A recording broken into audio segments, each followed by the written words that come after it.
électorale. C'est un sujet que nous allons aborder ce soir. Autre point qui sera abordé, c'est la levée du mandat de la CPI visant Mme Simone Eive Gbagbo. Un mandat jugé inapproprié par la Cour pénale internationale en raison de l'acquittement de Laurent Gbagbo. Que va faire Simone Gbagbo? A-t-elle un avenir politique? Ce sont des questions que nous aborderons ce soir avec nos invités que voici.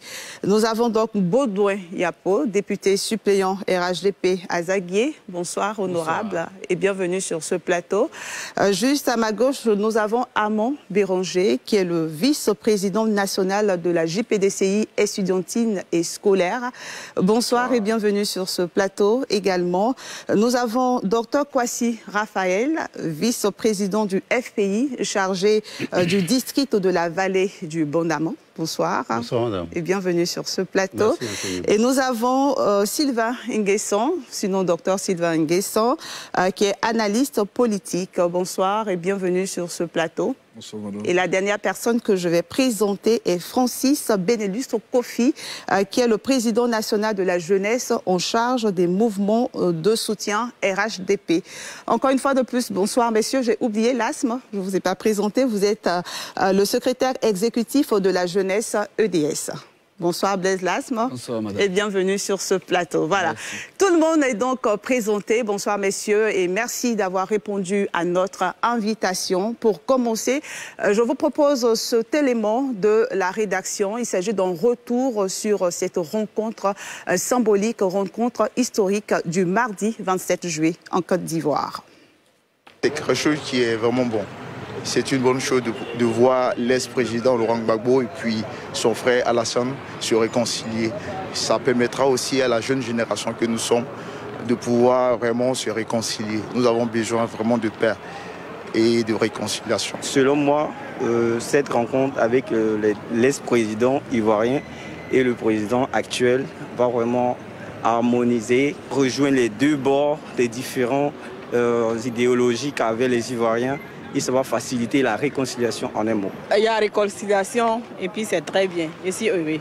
C'est vraiment une bonne nouvelle. Le président Ado reçoit le président Gbagbo. Vraiment, c'est une bonne nouvelle. C'est que la réconciliation va revenir en Côte d'Ivoire. La Côte d'Ivoire était la Côte d'Ivoire parce que les Ivoiriens ils s'attendaient.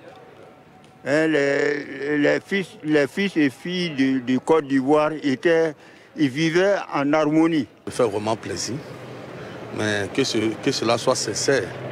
Et puis j'aimerais dire aux deux parties d'essayer de calmer les partisans. Parce que je pense qu'entre les deux présidents, il n'y a pas vraiment de problème. Je pense qu'il doit passer le flambeau à une nouvelle génération. Parce que vraiment les deux sont à un âge vraiment beaucoup avancé. Voilà, retour donc sur ce plateau et comme élément, on avait plutôt la réaction des Ivoiriens face à cette rencontre historique du mardi 27 juillet. Donc tout le monde est d'accord sur la symbolique de cette rencontre, sur le fait que c'est une rencontre historique. Cependant, ce qui tranche un peu, ce qui a surpris un peu, c'est la convivialité de cette rencontre, la fraternité entre le président Alassane Ouattara et son prédécesseur Laurent Gbagbo. On se pose la question de savoir, finalement, je vais commencer par vous, docteur Sylvain Nguessan, ont-ils fait semblant? Étaient-ils sincères? Merci. Bon, on va donner une chance à cette rencontre. Hein. Donc, on va tous aller dans le sens de... On va tous être affirmatifs, vous dire qu'ils sont sincères, qu'ils étaient de bonne foi, que ce n'était pas une scène théâtrale, en attendant, bien sûr, d'avoir les résultats de cette rencontre-là. Parce qu'à court terme, je crois savoir, même si c'est là à prendre avec des pincettes, mais les journaux ont affirmé que le président Laurent Gbagbo aurait remis une liste de prisonniers politiques de la crise post-électorale de 2011 et aussi de la crise de 2020. Les militaires emprisonnés depuis 2011 au président Alassane Ouattara, de sorte à peser sur la Constitution donne le pouvoir également de les gracier, de sorte que ces prisonniers-là puissent retrouver la liberté. Bon, on se met à rêver. Et étant habitué depuis l'époque du président Félix Houphouët-Boigny à voir cette période de grâce la veille de la fête de l'indépendance. Donc la fête de l'indépendance est dans moins d'une semaine.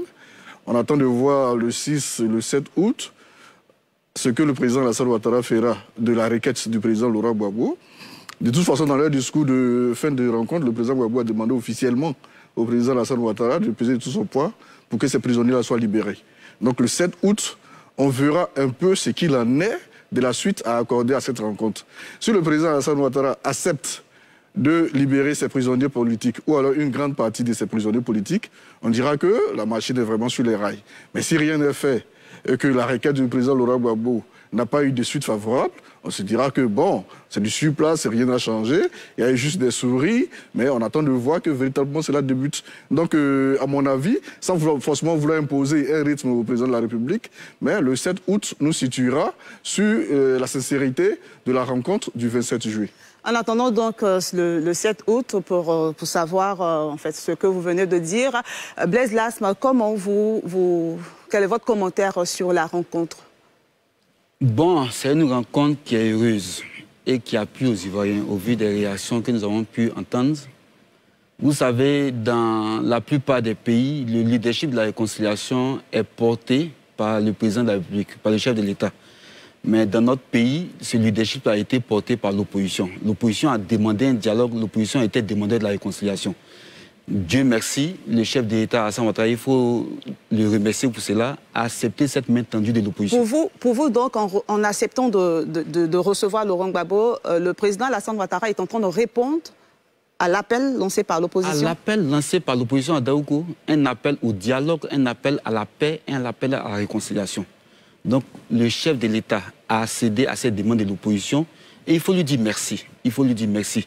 Mais en même temps, ce que j'ai pu percevoir comme acte fort ou symbole fort de cette rencontre-là, c'est la grandeur de l'homme Laurent Gbagbo. Vous savez, 2011, nous sommes contemporains. En 2011, il a été bombardé pendant 10 jours. Il a été déporté à Kouogo. Il a été déporté à La Haye. Il a vécu un procès difficile avec 82 témoins. Il n'a pas eu besoin de présenter des témoins, mais il est sorti libéré, il est sorti blanchi. Il aurait pu revenir avec la haine dans le cœur parce qu'il a passé 10 ans inutilement en prison. Il aurait pu revenir avec des ressentiments, mais Laurent Gbagbo est revenu le cœur blanc et il a offert à la Côte d'Ivoire son amour, il a offert à Alassane Ouattara son sourire. Vous savez, j'ai beaucoup lu, j'ai essayé de me documenter. J'ai essayé de comparer Mandela à Laurent Gbagbo, mais je pense que Laurent Gbagbo, c'est un ton au-dessus. Parce que Mandela a été libéré par De Klerk. De Klerk n'est pas celui qui a mis Mandela en prison en 1962. De Klerk est un héritier du pouvoir de l'apartheid. Mais Laurent Gbagbo a traité directement avec son bourreau d'hier et lui a offert son amour. Et c'est de bon augure pour la Côte d'Ivoire. On vous permettra de développer cela tout à l'heure. Juste le temps de me tourner vers l'honorable Baudouin pour justement commenter non seulement cette rencontre, mais ce que dit Blaise Lasme quand il dit que le président Alassane Ouattara répondait donc à l'appel lancé par l'opposition en parlant de réconciliation. Oui, écoutez, je voudrais dire que le président Alassane Ouattara, bien évidemment, a reçu M. Gbagbo Laurent, mais ce n'est pas une réponse à un quelconque appel donc, de l'opposition, parce que l'opposition a fait un appel pour un dialogue national qui ne veut pas dire effectivement un dialogue politique. Il faut que, à partir de cet instant, les gens arrêtent effectivement de tromper la vigilance des Ivoiriens. Ce serait vraiment de la manipulation quand on dit que le RHDP, avec donc la réaction de son directeur exécutif, le ministre Adam Bitogo, n'admet pas un dialogue politique. Expliquez-nous. Oui, parce qu'il y a une différence entre un dialogue politique et un dialogue national. Vous savez, on parle de dialogue national. J'étais ici quand même à l'émission dernière, je l'ai dit, qu'un dialogue national, ça sonne une conférence nationale.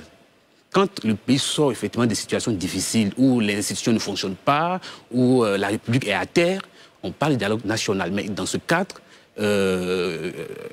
en l'état actuel des choses, on ne parlerait pas de dialogue national, mais de dialogue politique, parce que depuis, vous le constatez, avec les premiers ministres qui se sont succédés, il y a eu effectivement des discussions politiques qui se sont déroulées avec le président Alassane Ouattara, donc avec les premiers ministres, donc sous la conduite du président Alassane Ouattara. Donc on ne peut pas dire que c'est une réponse cette rencontre. Mais ce qu'il faut dire de cette rencontre, il y a eu des évolutions considérables. Premièrement, M. Gbagbo Laurent, qui devant le président Alassane Ouattara, dira président, même quand par lapsus il a dit Alassane, il s'est rattrapé Il a dit président. On vous permettra de développer cette idée. On va juste aller au récap. L'élément est prêt. Vous vous souvenez, c'est ce récap qui nous permet donc de bien situer le cadre de notre intervention, de notre débat de ce soir.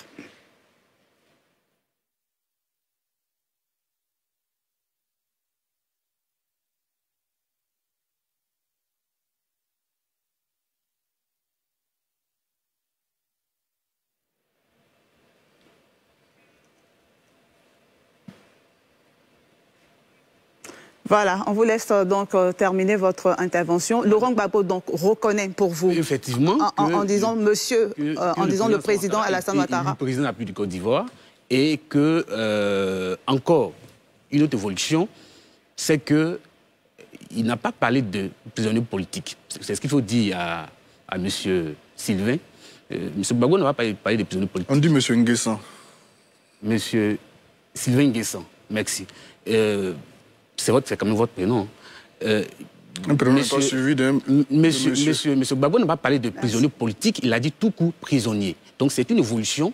Il faut dire que ces personnes qui sont en prison, ils sont parce qu'effectivement, ils ont commis des actes qui sont punissables. On y reviendra.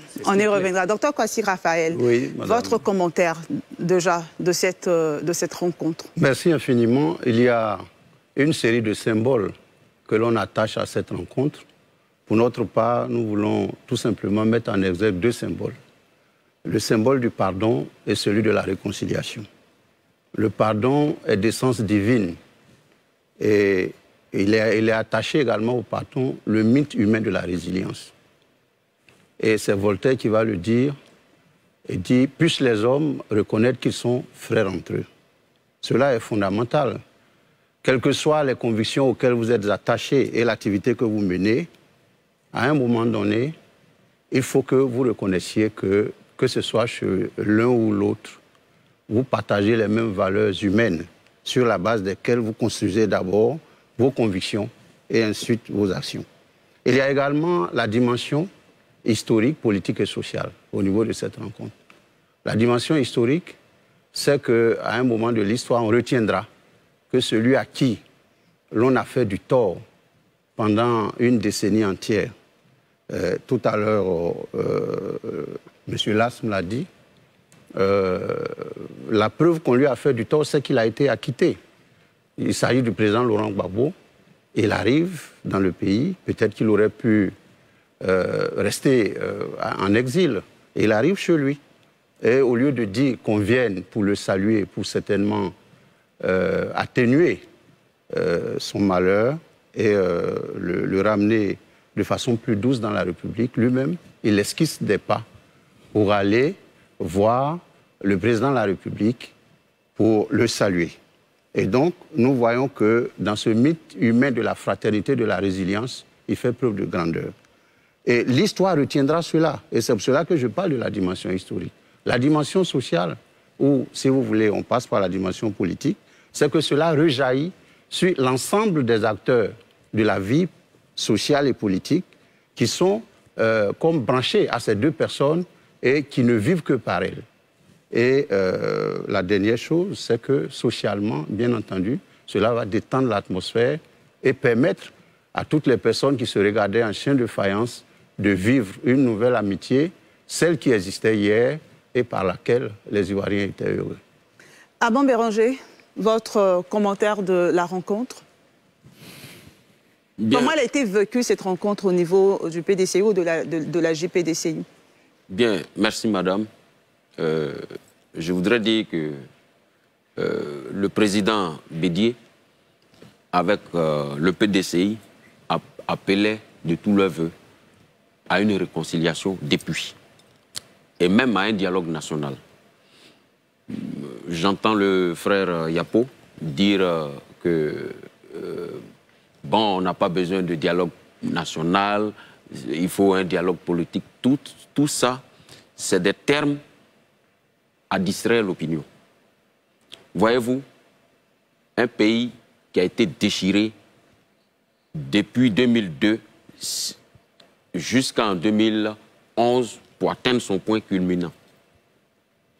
Le président Alassane Ouattara qui vient au pouvoir dès 2011. Aujourd'hui, nous sommes en 2021. La réconciliation n'est pas encore effective. Il y a des cœurs meurtris. Il y a des prisonniers politiques qu'il faut libérer. On reviendra sur la question des... Je termine, madame. Oui, je vous laisse terminer rapidement. Et mieux, le président Alassane Ouattara lui-même reconnaît que la réconciliation n'est pas atteinte, n'est pas effective, n'est pas réelle. Qu'est-ce qui vous permet de dire ça? Ce qui me permet de dire ça, c'est que dans son gouvernement, il existe un ministre de la réconciliation nationale, à moins que ce ne soit du folklore. Alors, continuons donc sur cette rencontre. Je vais rester avec vous, vu que vous êtes du PDCI. Est-ce que vous avez eu le sentiment qu'en allant rencontrer le président de la République, Laurent Gbagbo, était en train donc de tourner dos au PDCI? Non, pas du tout. En concertation avec le président Henri Konan Bédié, il fallait que le président Laurent Gbagbo vienne voir son frère aîné, le président Alassane, afin qu'ensemble, ils puissent quand même échanger et trouver une solution. Voyez-vous, le pays, là, il nous appartient tous. Certains n'ont pas le souci de le préserver du danger, et d'autres, oui. Mais sachant qu'ensemble, nous sommes condamnés à vivre. Et donc, nous sommes condamnés à créer un climat de paix. De sorte que les Ivoiriens puissent vaquer à leurs occupations, vivre décemment. Merci, on vous a bien compris sur ce sujet. J'aimerais donc revenir sur la question de la libération des prisonniers. Voici ce que le président Laurent Gbagbo donc a dit. J'aimerais que le président fasse tout ce qu'il peut pour libérer les personnes qui ont été arrêtées au moment de la crise de 2010-2011. Donc, parlant de cette libération des prisonniers, je vais me tourner vers vous, Francis Benelux, pour vous demander, est-ce que vous pensez que c'est une demande à laquelle le président Alassane Ouattara va accéder? D'abord, je voudrais saluer la rencontre des deux grands, la rencontre du président Alassane Ouattara et de l'ex-président Laurent Gbagbo. C'est véritablement une rencontre qui pourrait décrisper l'atmosphère politique en Côte d'Ivoire et une symphonie donc politique qui devrait en principe permettre aux uns et aux autres de comprendre que nous devons aller résolument à la construction de la Côte d'Ivoire et au travail, au progrès de la Côte d'Ivoire. Certaines personnes qui intervenaient tout à l'heure sur le plateau ont indiqué la grandeur de l'homme Laurent Gbagbo, oui, mais il faut que nous soyons humbles. À comparer Laurent Gbagbo à Nelson Mandela, je pense qu'il faut quand même être humble. Ils ont également souligné un certain nombre de choses. Dit que Laurent Gbagbo a été acquitté, cela ne signifie pas absolument qu'il n'y a pas eu exaction sur la vie des hommes en Côte d'Ivoire. Nous rappelons que 2010, c'était hier. Nous étions tous en Côte d'Ivoire et nous avons été tous témoins de ce qui s'est passé en Côte d'Ivoire. Il ne faut pas que nous ayons des mémoires de coq, mais la CPI acquitte Laurent Gbagbo qui rentre en Côte d'Ivoire. C'est un grand pas, certainement, vers la consolidation de la réconciliation. Je dis bien consolidation des acquis de la réconciliation. Nous sommes toujours en train de travailler sur cette question. Et au sortir donc de la rencontre avec le président de la République, le président Laurent Gbagbo, l'ex-président Laurent Gbagbo a fait des requêtes. Je pense qu'il appartient à la justice ivoirienne d'analyser en profondeur. Des requêtes qui ont été adressées au président Alassane Ouattara. Bien entendu, ces requêtes ont été adressées au président de la République, son Excellence Alassane Ouattara. Mais je pense que nous sommes dans un balai diplomatique, nous sommes dans un balai politico-judiciaire. Et il va s'agir pour le président de la République d'analyser en profondeur donc, cette requête, mais également au pouvoir judiciaire d'apprécier les conséquences subsidiaires. Blaise Lasme, vous voulez réagir? Ce que je veux dire est simple. Je pense qu'il faut aller à la désescalade en Côte d'Ivoire. Vous savez, depuis 2011, des pères de famille sont enfermés. Récemment, Justin Kwa, Aguédé Poulin, Baye Djaoui ont été incarcérés. Tout à l'heure, le député suppléant a dit qu'ils ont commis des actes qui ont justifié leur incarcération. Mais s'il n'y a pas procès, rien ne justifie ou bien rien ne prouve la commission de ces actes. Or, jusqu'à présent, Justin Kouya n'a pas été jugé, Aguedé Paulin n'a pas été jugé, donc je ne sais pas sur quoi ils se basent pour dire qu'ils ont commis, ou bien ils auraient commis certains actes. Je pense qu'il faut abandonner ces discours qui ne sont pas productifs. Il est temps de bâtir la cohésion sociale. Il ne faudrait pas qu'ils aient peur d'avancer dans la réconciliation. Il ne faudrait pas qu'ils aient peur d'avancer dans le fait de bâtir une nation. Vous savez, Laurent Gbagbo qui vient, qui adresse la doléance, je pèse les mots, je dis doléance à M. Ouattara, c'est parce qu'il a le souci de la cohésion sociale. On ne peut pas bâtir quand il y a des gens qui sont en prison. On ne peut pas bâtir quand des épouses, des enfants sont dépourvus de la présence paternelle. Donc je pense qu'il faut avancer. Et c'est ce que Laurent Gbagbo essaie de faire. Et j'insiste pour remercier le chef de l'État d'avoir accepté la main tendue de l'opposition. Mais au-delà de la symbolique, nous attendons son discours du 6 août et nous espérons que le chef de l'État ira plus loin que les actes symboliques pour permettre à la Côte d'Ivoire de pouvoir pousser un ouf de soulagement et de pouvoir bâtir le point d'achoppement d'une Côte d'Ivoire nouvelle. Le point de départ, pardon, d'une Côte d'Ivoire nouvelle. Amand Béranger. Bon, le PDCI salue cette rencontre. Voyez-vous, notre arme principale, c'est le dialogue. Et si vous suivez bien l'actualité, après la désobéissance civile, lorsque le président Bédié et le président Ouattara se sont rencontrés au Golfe, le président a lancé ce vaste mouvement qui devrait avoir lieu, qui devrait inspirer tout Ivoirien, tout leader politique, afin qu'on puisse se parler. La question, c'est de savoir si vous pensez que le président Alassane Ouattara va donc accéder à cette demande de libération des prisonniers. Bon, ça, c'est à lui de décider. Pour l'instant, nous lui accordons le bénéfice du doute. Et donc, nous pensons, nous espérons qu'il fera le pas. Car pour obtenir la réconciliation, un pas n'est pas de trop. Qu'il aille au-delà de ce qu'on lui demande. Ok.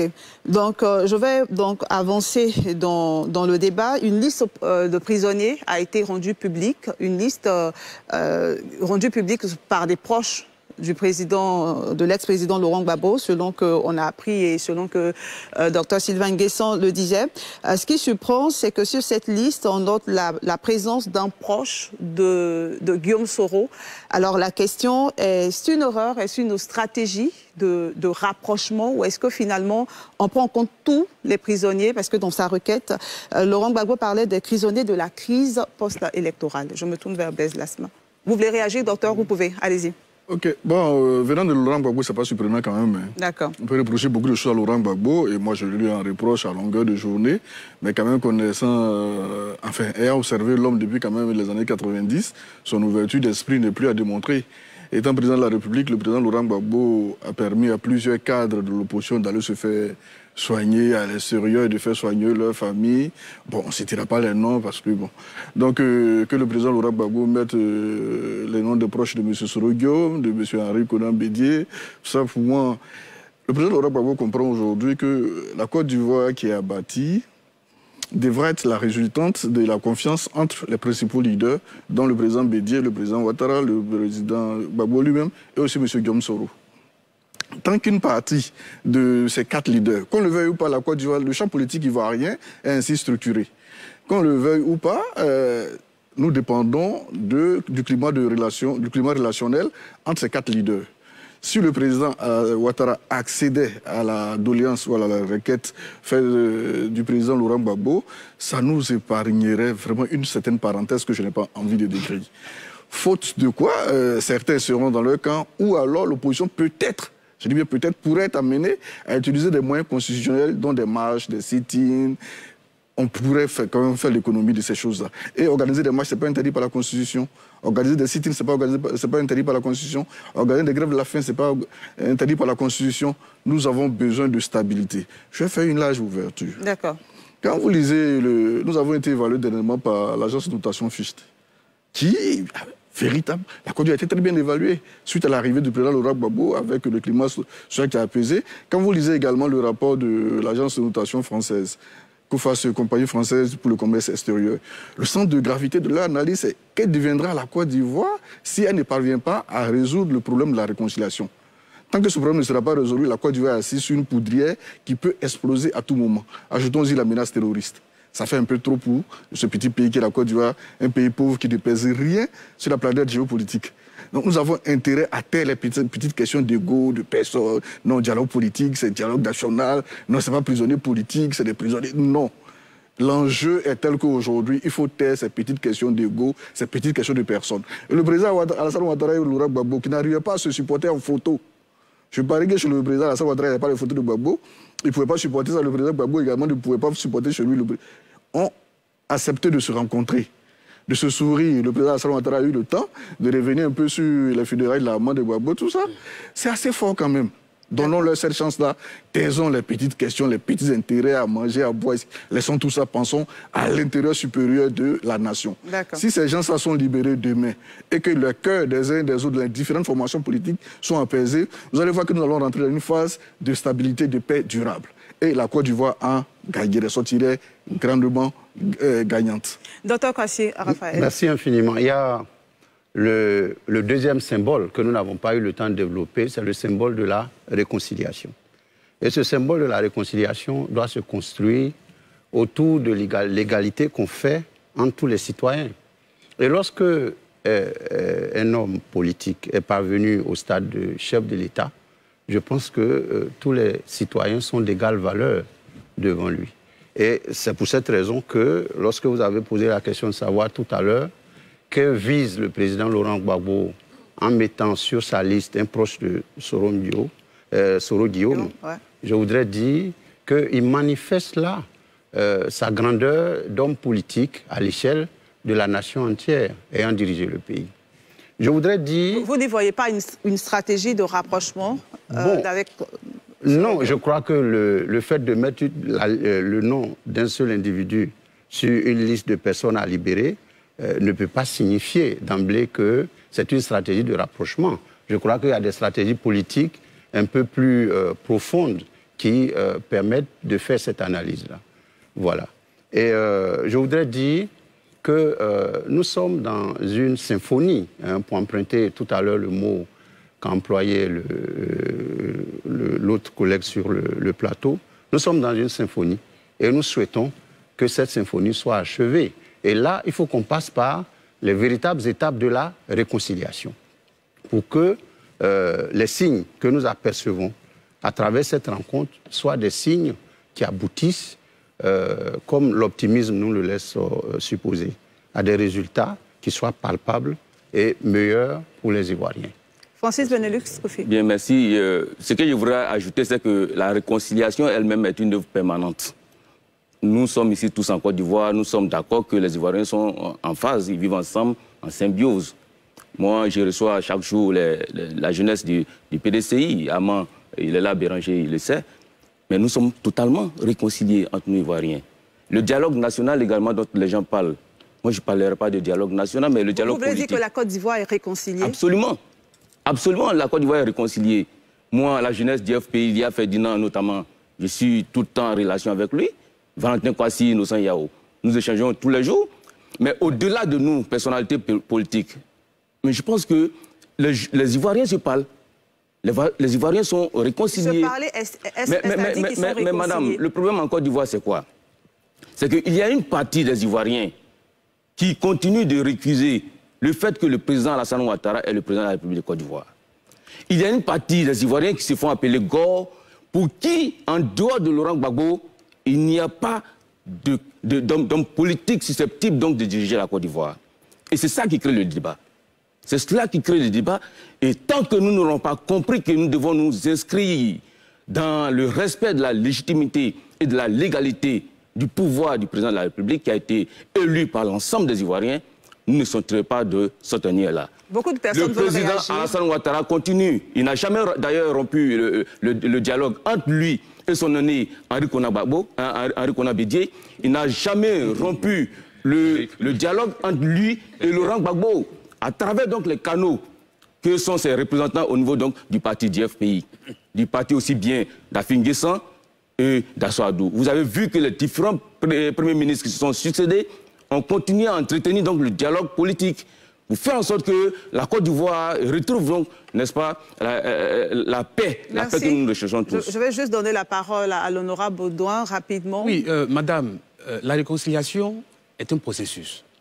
Vous voyez, on a tous vécu 2011. Pour une guerre aussi violente comme celle de 2011, mais les conséquences ne pouvaient pas être autre chose que ce que nous avons connu. Est-ce qu'on s'interroge souvent, et si le camp Alassane Ouattara perdait la guerre? Et si c'était le camp Alassane Ouattara qui perdait la guerre? Aujourd'hui, mais la situation a évolué. Vous voyez, M. Gbagbo, il est à Abidjan. Le président Alassane Ouattara, début 2011, il a consenti de gros efforts.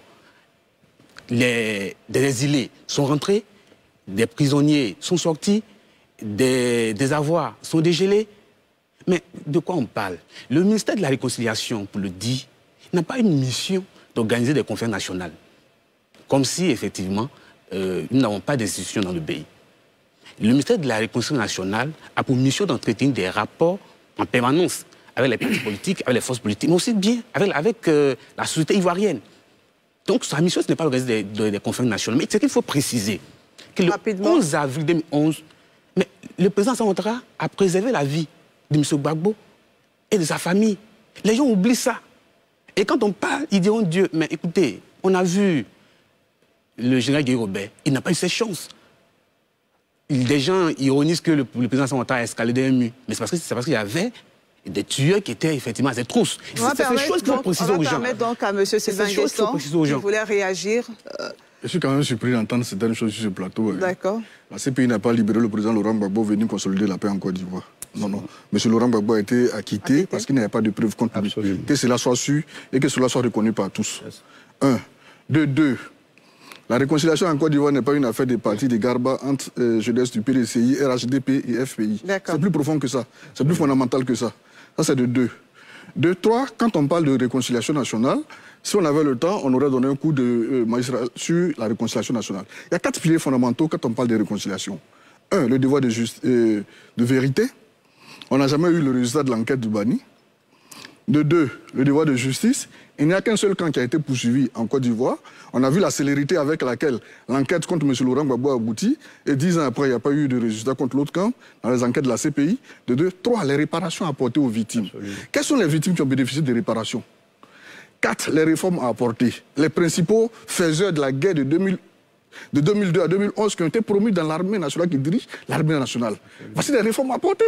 Quand on parle de réconciliation, il ne s'agit pas de dire que j'ai mangé Garba avec... Non, non, c'est plus profond. Si on prend en compte donc ces 4 piliers que vous venez de citer, à quel niveau évaluons-nous donc la réconciliation en Côte d'Ivoire? On ne sait même pas encore ce qui s'est passé pendant cette guerre. Donc il n'y a pas eu de dialogue vérité? On ne sait pas ce qui s'est passé, il n'y a pas de vérité. D'accord. Qui a eu les armes ou pour payer, pour faire ceci, qui a attaqué qui? On ne sait pas.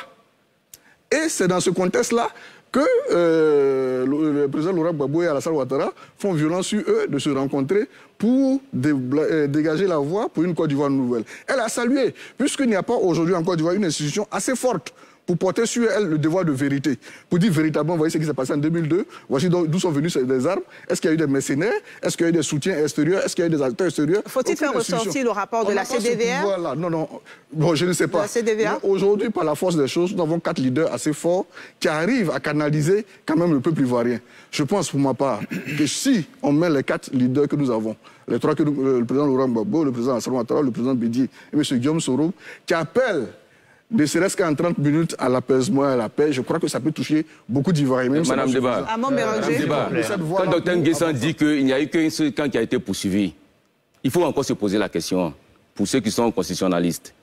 Qui était président de la République en Côte d'Ivoire en 2010? C'est moi qui a été... Au sorti des élections de 2010, qui est sorti vainqueur de ces élections? Et donc la condition du quoi? S'il vous plaît. Madame, c'est la question qu'il faut se poser.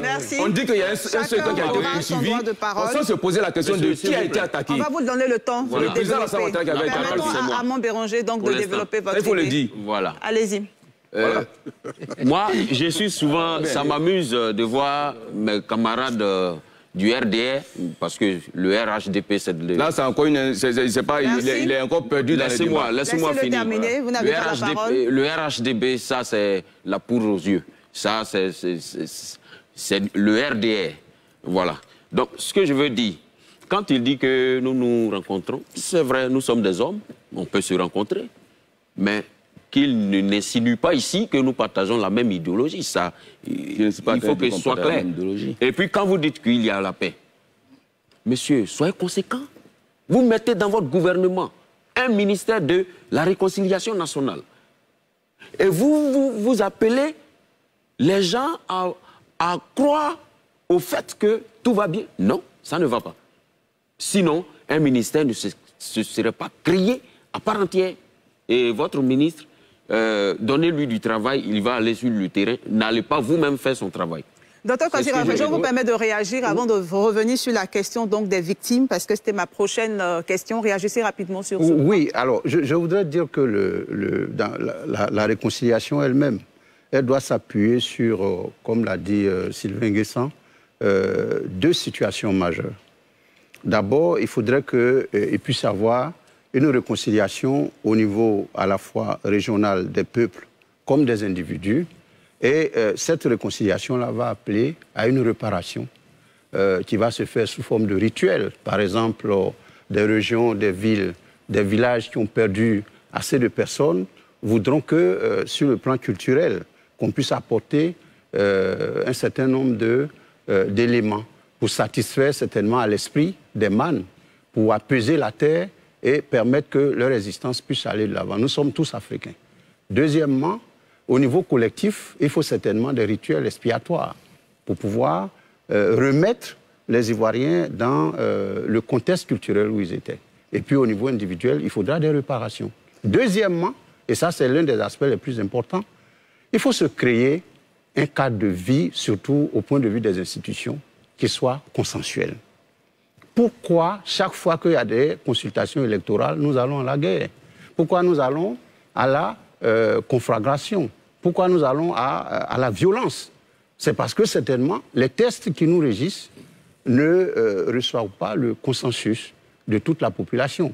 Donc il faut mettre les institutions, il faut mettre les tests dont la Constitution est la base cardinale que tout le monde connaît, sur des aspects, ces institutions-là et la Constitution, de telle sorte que le consensus puisse être porté au sein de la population et que l'État fonctionne de façon régulière comme un État républicain dont le fonctionnement ne gênait pas de la violence, des querelles. Bien noté. Et autre chose. Bien noté. Blaise Lasme, je vous ai vu prendre beaucoup de notes.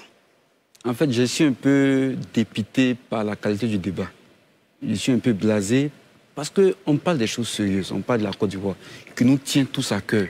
Mais on lance des mots à la volée, on parle pour s'entendre soi-même, c'est compliqué. Là, on a une tribune. NCI nous offre une tribune qui devrait nous permettre de pouvoir dégager des points de vue qui vont toucher nos bases et qui vont permettre de rebâtir la cohésion sociale à la base. Absolument. Donc nos propos doivent être mesurés, nos propos doivent être des propos qui rassemblent. C'est ça le rôle des leaders politiques. Bref, je vais revenir sur la liste des prisonniers politiques qui a été transmise par le président Laurent Gbagbo. Okay. Sur cette liste-là, au-delà de Soul to Soul, il y a Ndri Nassis, qui est le directeur de cabinet du président Henri Konan Bédié. Il y a Ange-Félix Ndakwi, qui est un membre du PDC. C'est pour dire que ce n'est pas une posture stratégique, mais c'est une posture humaine et humaniste du président Laurent Gbagbo. Et il faut noter ça. Et c'est à l'image de Laurent Gbagbo qui a toujours été comme ça. De deux, le besoin de réconciliation, mais ça s'impose à nous. Madame, ça s'impose à nous. À chaque fois qu'il y a des élections, il y a des morts, il y a une spirale de violence. Dernièrement, ils ont coupé des têtes. Mais il ne faudrait plus qu'on revive ça. Et pour ne plus qu'on revive ça, il faut qu'on s'asseye et qu'on discute. Qu'est-ce qui fonde les désaccords profonds au point où à chaque fois qu'il y a une consultation électorale, on en arrive à la violence? Il faut qu'on en parle. Qu'est-ce qui fonde cette violence-là? Vous avez des éléments de réponse? Mais bien sûr, mais ça commence par un dialogue. Ça commence par briser les murs de méfiance. Aujourd'hui, notre ami tout à l'heure, quand il parlait, dit non, le problème c'est que pour les Gors, si ce n'est pas Gbagbo qui est au pouvoir, non, ne fait pas une fixation sur la personne de celui qui dirige l'État. Mais on fait plutôt une fixation sur le besoin de bâtir un État de droit, un État de liberté où les différentes idées pourront s'entrechoquer sans qu'on puisse se faire emprisonner ou se faire tuer. C'est ça qui est notre leitmotiv et c'est ça qui est notre combat. Parlons donc de cette libération de prisonniers. C'est important à un moment donné de parler des victimes. Nous sommes en train de parler de la réconciliation.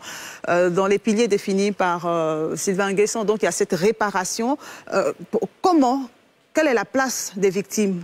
Je veux juste rappeler que le jour de la rencontre, il y avait cette manifestation, cette déclaration du président de la coalition des victimes.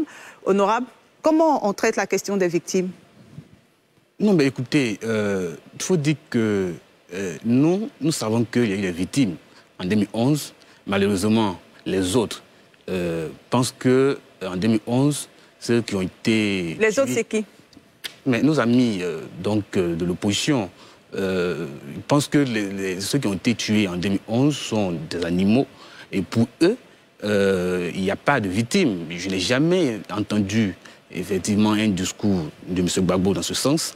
Et il a toujours voulu que ce soit dit qu'il est lui, donc une victime, et il revendique la chefferie de file donc, des victimes, ce qui n'est pas juste. Il faut dire qu'il y a eu depuis 2012, avec la CDVR qui avait fonctionné, il y a eu il y a eu un rapport justement de la CDVR qui n'a pas été rendu public. Oui, effectivement, ça a demandé à l'institution elle-même, mais qui a été dirigée par Chaque Honorable du PDCRDA.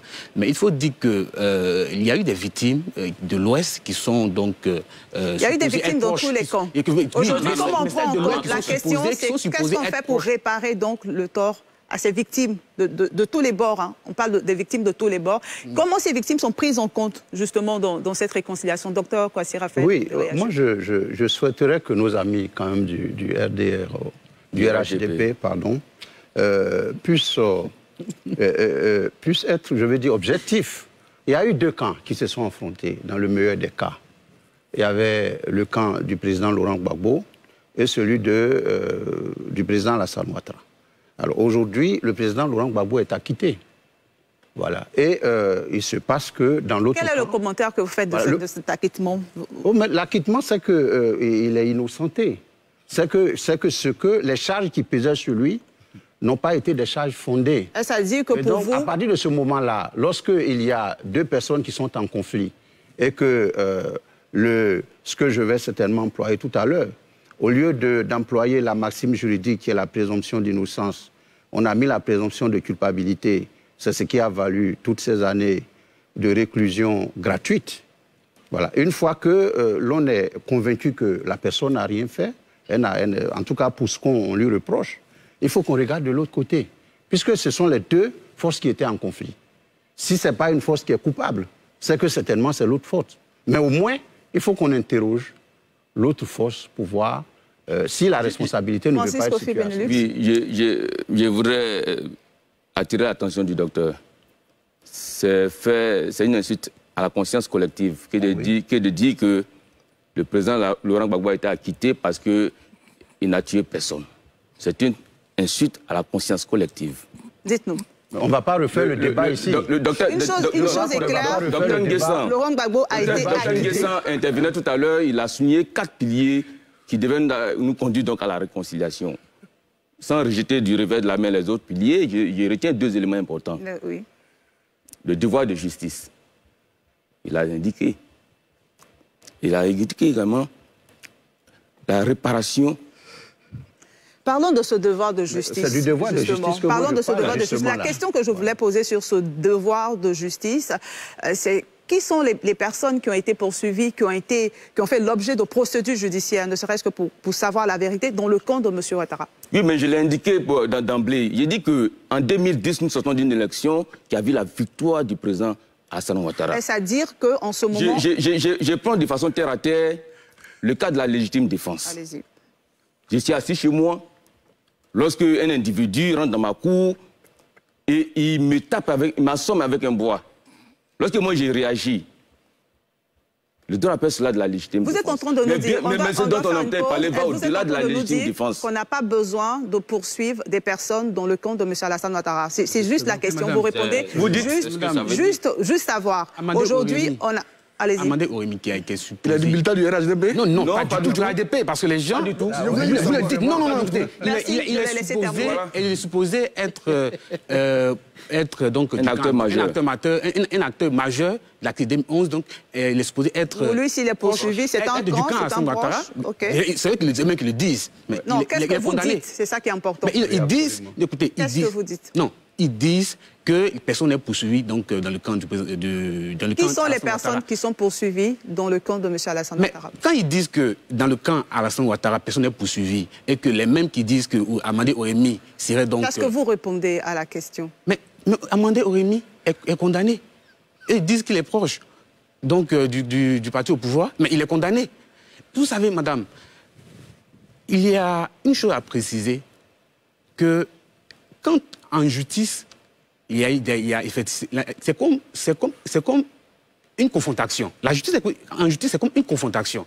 Lorsque vous avez été acquitté, c'est parce que le procureur n'a pas pu fournir suffisamment de preuves. Sinon, on a vu parmi les juges qui ont donné le verdict de l'acquittement, il y a eu deux juges qui ont voté non. Il y a eu deux juges qui ont voté non. Nous sommes obligés d'aller à la pause pour respecter donc les horaires sur ce plateau. Je vous donnerai le temps de développer votre idée. On y va pour la pause.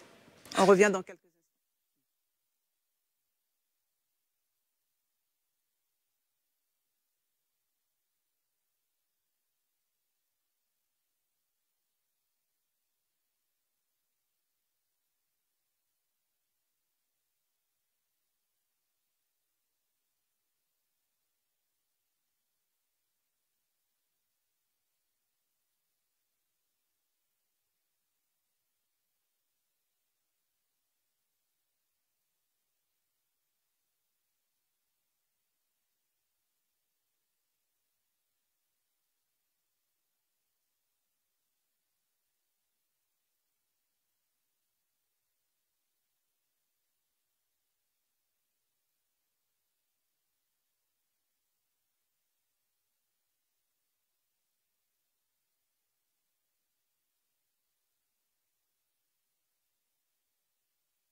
Nous sommes donc de retour sur ce plateau de NCI 360 dont je permets à l'honorable Baudouin de terminer sa pensée. Voilà, j'étais en train de vous dire, madame, qu'il y a eu effectivement un verdict, mais ça ne veut pas dire que M. Laurent Gbagbo est innocent. Parce qu'il y a eu quand même 5 juges qui ont statué. Et parmi les 5, il y a eu 2 qui ont voté contre. Donc il faut considérer qu'effectivement, il y a eu un non, il y a eu un contre-acquittement. Mais Jean-Pierre Bemba, qui a été acquitté également, mais Jean-Pierre Bemba, qui est aujourd'hui l'ami personnel, il a été un rebelle sanguinaire. La question il a conduit une bande armée, il a tué, mais il a été innocenté. La question est ce que vaut la justice, madame. Les personnes qui sont poursuivies dans l'autre camp, sachant qu'il y a eu 2 camps qui se sont affrontés rapidement, vous réagissez rapidement, je donne la parole à... Non, je voudrais vous dire aujourd'hui, je reviens toujours à la question de la justice, que M. Gbagbo, qui revendique aujourd'hui être le chef de file donc, des victimes, de ceux qui sont en prison aujourd'hui, alors que, devant la CPI, il disait qu'il n'avait aucun lien avec les militaires. Mais il faut donc se poser donc, la question de savoir si c'est vraiment sérieux qu'il n'est vraiment en rien de tout ce qui s'est passé en 2011. Je voudrais revenir rapidement sur 2 choses essentielles. Vous avez posé la question de savoir, est-ce que la volonté du président Laurent Gbagbo de voir la liste qu'il a transmise, les personnes qui sont sur cette liste-là, être libérées peut aboutir, je voudrais dire oui. Il faut espérer dans ce sens, comme l'a dit Sylvain Guessant, puisque nous sommes dans une phase de décrispation générale. Et d'ailleurs, l'abandon des charges contre Mme Gbagbo est un élément. On y reviendra en deuxième partie. Voilà. Et je voudrais dire également qu'il faut revenir sur les questions de la réconciliation pour dire que c'est le président Alassane Ouattara, en tant que chef de l'exécutif, qui tient la baguette de la cadence politique. Donc c'est à lui de donner un coup d'accélérateur. Le président Gbagbo a croisé le président Bédié, il vient de le croiser. Les trois doivent se mettre ensemble pour définir les différentes étapes qui restent à accomplir, à faire pour parvenir à la réconciliation, qui est cette forme de guérison que nous appelons au niveau collectif. Sylvain Nguesson, vous voulez revenir sur la question des victimes? Oui, la question des victimes qui, à mon avis, n'a pas été suffisamment traitée sur le plateau, tant qui représente un élément assez clé. Après que les hommes politiques se soient mis en confiance, que leur relation ait évolué, notamment après la rencontre entre les présidents Gbagbo et Alassane Ouattara, il serait intéressant de sortir la liste des victimes des crises que nous avons connues, des tiroirs, pour essayer de les mettre à jour. Bon, je ne sais pas trop sur quels critères ces victimes ont été définies. En interrogeant l'histoire, on sait que les élections de 2000 ont eu des victimes. À l'époque, je crois que c'était 300 morts. 2002 a eu ses morts. 2004 a eu ses morts. 2011 a eu ses morts. 2020 a eu ses morts. Il faudra mettre à jour cette liste et, dans la mesure du possible, que l'État ivoirien apporte réparation à ces victimes. De manière symbolique, il serait peut-être intéressant, que le président Alassane Ouattara, Laurent Gbagbo, Henri Konan Bédié reconnaissent le tort qu'ils ont fait à la Côte d'Ivoire. Ils sont les trois responsables de l'implosion. Ils ont tous une part de responsabilité, oui, c'est ce que vous dites. Ils sont responsables de l'implosion de la Côte d'Ivoire. Ils ont été les trois qui ont suscité cette haine dans le cœur des Ivoiriens. Ils ont été les trois qui ont amené les Ivoiriens à vivre dans des clivages imaginaires. Absolument. Ils ont été les trois à susciter tous ces milliers de morts qui demandent pardon aux populations ivoiriennes, que l'État apporte les réparations, fut-elles symboliques. Même la liste des morts, l'État ivoirien reconnaît que votre mari, votre fils est mort pendant la crise ivoirienne. À ce titre-là, voici tel document. Ce serait déjà parfait. Si on a des moyens de construire des écoles, des centres de santé pour des mesures collectives de réparation, ce serait salutaire. Et après ça, que ces trois présidents-là nous disent au revoir et qui quittent la scène politique. C'est la meilleure réparation qui peut apporter... Avant de revenir donc sur cette retraite politique, vous avez parlé de la justice comme un pilier pour la réconciliation. Pensez-vous que cette justice doit toucher les personnes de ces trois camps, en fait? Il bénéficie d'une certaine immunité, c'est une certaine justice qui peut les juger, que Gbagbo n'a pas voulu mettre en place, que Ouattara n'a pas voulu mettre en place, la haute cour de justice qu'on attend toujours. Donc ces trois personnes ne peuvent pas être jugées en Côte d'Ivoire. On va faire grâce de tout ça. Absolument. Il n'y a pas d'institution forte en Côte d'Ivoire pour pouvoir juger M. Ouattara, M. Bédié, M. Gbagbo. Ça n'existe pas en Côte d'Ivoire. Donc c'est bon, ils se sont retrouvés, ils ont fait la paix entre eux, qui demandent pardon aux victimes pour l'implosion qu'ils ont suscitée en Côte d'Ivoire et qui prennent leur retraite politique. Pensez-vous qu'ils vont prendre leur retraite politique? Madame. Doivent-ils prendre leur retraite politique, comme le dit Sylvain Nguesson? Non, je pense que ça, c'est une thématique qui vient de susciter. On ne va pas répondre à ça. Mais ce qui est important, c'est la question des victimes. Parce que je n'ai pas eu la parole sur sur ce point précis. Vous savez, en 2011, le FPI a proposé la justice transitionnelle. Ça nous permettait d'avancer sans frustrer. La justice transitionnelle était basée sur un triptyque. Repentance, vérité et puis dédommagement des victimes. Ça a été expérimenté au Rwanda, ça a été expérimenté en Afrique du Sud. Ça va pouvoir nous permettre de sortir du cycle ou bien de la spirale de violence et de vengeance. Ça n'a pas été retenu. Le RDR, en son temps, a opté pour la justice traditionnelle et on a vu ce que ça a donné. 10 ans après, les pauvres Gbagbo font l'objet d'acquittements. D'abord, ça a commencé par Simone Gbagbo. Les acquittements, ce n'est pas nouveau. Ici, en Côte d'Ivoire, il y a eu un procès contre Simone Gbagbo pour les mêmes faits pour lesquels Laurent Gbagbo a été jugé à La Haye et Simone Gbagbo a été acquittée. Elle a été amnistiée. Elle a été acquittée, pas amnistiée, elle a été acquittée. À chaque fois que les pauvres Gbagbo sont devant un jury populaire, à chaque fois que les pauvres Gbagbo sont devant une justice indépendante, ils sont toujours acquittés. Elle a été condamnée pour le procès de la BCAO, ce qui n'était pas devant un jury populaire. Parce qu'il faut préciser ça, c'est très important. À chaque fois que nous avons eu affaire à une justice indépendante, on s'en est sorti blanchi. Parce qu'il ressort des rengaines qui font honte au RHDP. Comment quelqu'un qui va en procès dans une justice que vous-même avez choisie, qui ressort blanchi, acquitté, mais avec des thèmes qui sont assez équivoques, sans équivoque, pardon. On dit Laurent Gbagbo est acquitté pour insuffisance des preuves, pour faiblesse exceptionnelle des preuves. On va jusqu'à dire que les forces de sécurité étaient en position défensive. Et il y a des gens qui viennent défendre le contraire. Il y a des gens qui viennent parler de légitime défense.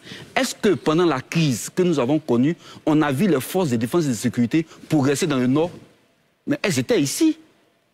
Elles ont été attaquées, elles ont été acculées ici. J'ai entendu même quelqu'un dire que... ici à Abidjan, alors. S'il te plaît, sois un peu sérieux. On est dans un débat sérieux. Il y a quelqu'un qui est modérateur. Toi, je parle, tu parles. Merci de le laisser terminer. Vous aurez votre temps de parole. C'est elle qui est la modératrice. Tout ça, c'est une question d'éducation. Il ne faut pas aussi monopoliser la parole. Vous aurez votre temps de parole. Et tu es assez pédant. Allez-y rapidement. Madame, voilà, juguler les...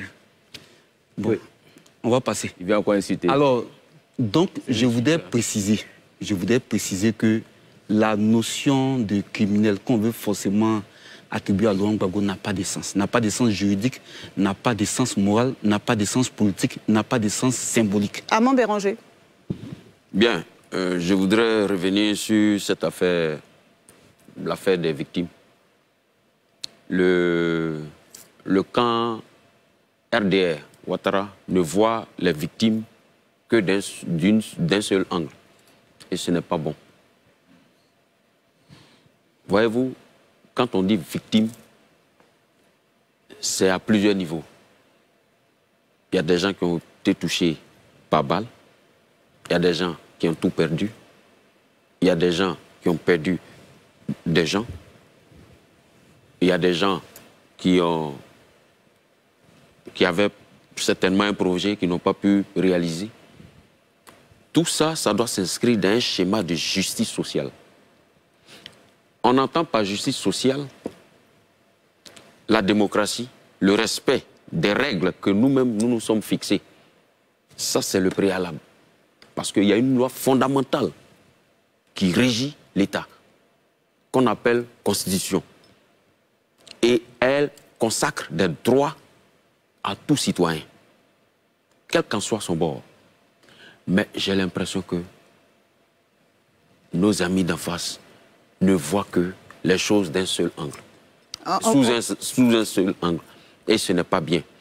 Il faut que, honnêtement, qu'ils soient liés, pieds joints, mains joints, qu'ils s'inscrivent résolument dans le processus de réconciliation. On a bien noté. On va donc aborder un sujet qui est dans ce...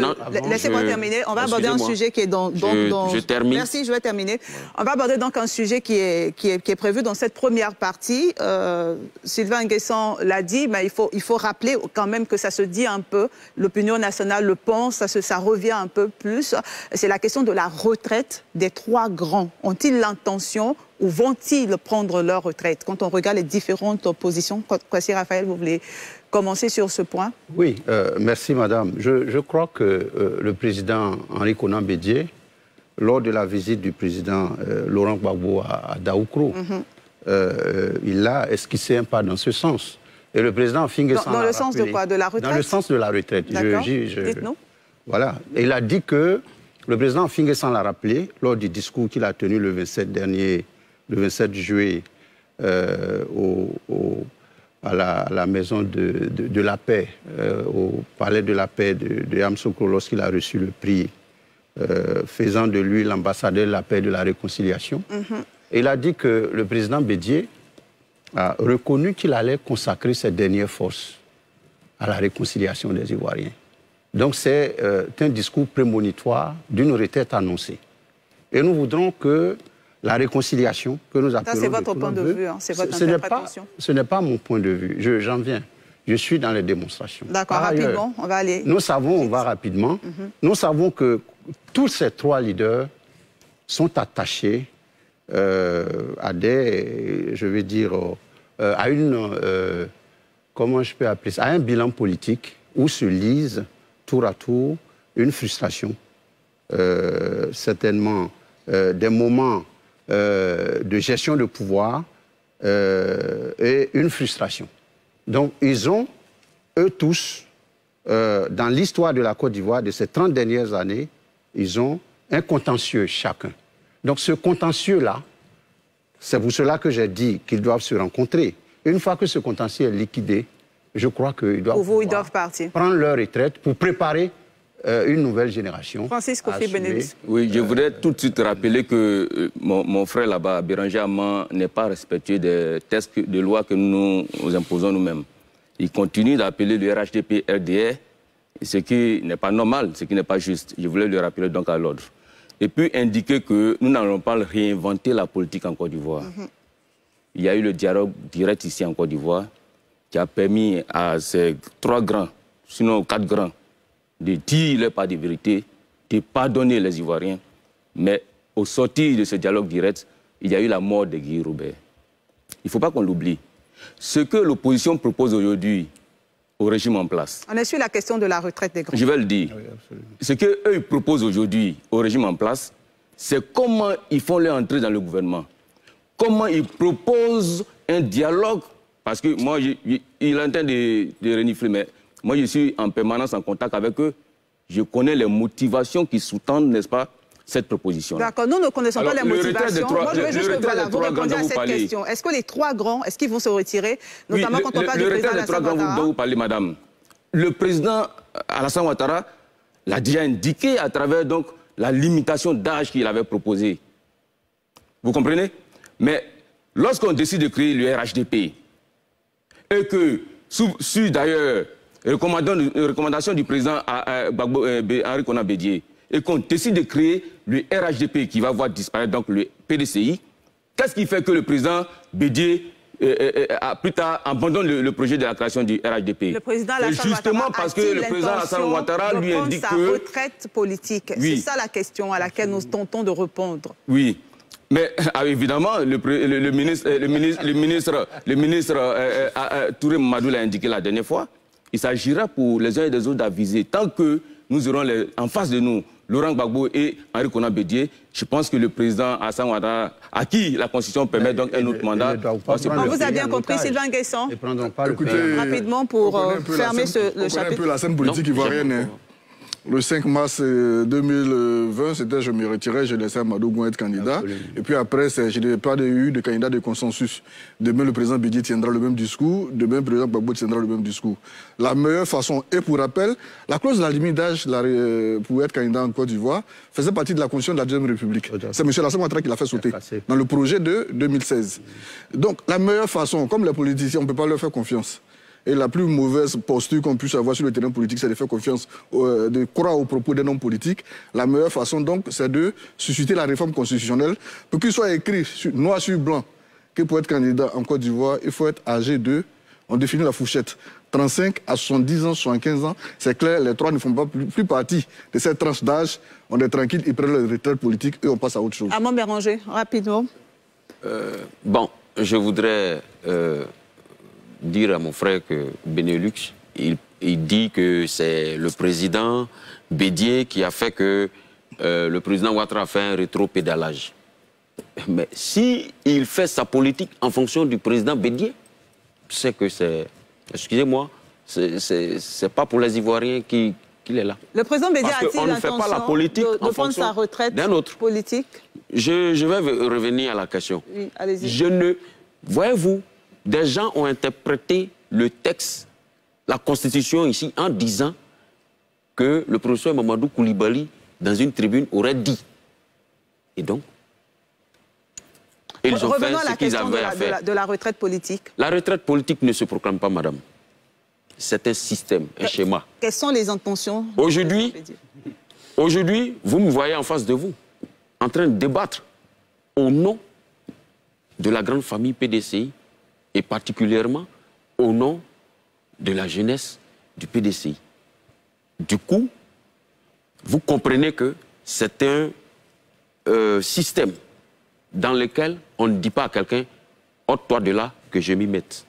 C'est un système, notre tour viendra. Mais ce n'est pas parce que le RDR ou bien le RHDP voudrait qu'on change notre capitaine qu'on va le faire. Non. Merci, on vous a bien compris. On va évoluer donc dans ce débat. Vous savez, la seconde partie est consacrée donc à la levée du mandat, le mandat de la CPI, un mandat qui visait Simone et Yves Gbagbo. Je vous propose donc cet élément pour planter le décor, on va dire, de cette deuxième partie.